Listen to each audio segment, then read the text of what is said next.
A normally reclusive Kim.Jong.Un stepped off his heavily armed train into Russia's Far East.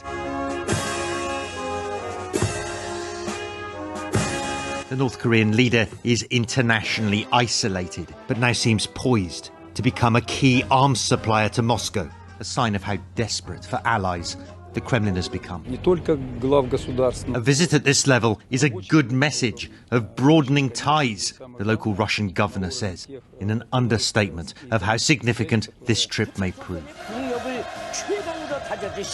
Back in Pyongyang, at least, they looked euphoric ahead of Kim's first trip abroad in 4 years. But even behind the forced grins, North Korea's strongman must be genuinely smiling at what Moscow could offer in exchange for the ammunition it now so badly needs.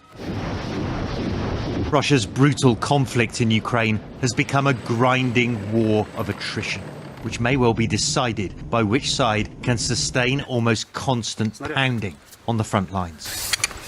A big North Korean arms deal would bolster Moscow and strike a blow to Ukraine and its allies. North Korea, of course, has its own terrifying military ambitions, with Russia, it seems, increasingly at its side. President Putin hasn't ruled out a planned face-to-face meeting with Kim Jong-un at a strategic Russian launch site, the Vostochny Cosmodrome. When I get there, you'll know, he said. It's all fueling suspicions that Russian technical know-how, which could advance North Korea's own missile program, is on the table. It would be a worrying shift from the last time Kim visited his Russian neighbour, a trip I covered in 2019 when access here, in hindsight, was freer.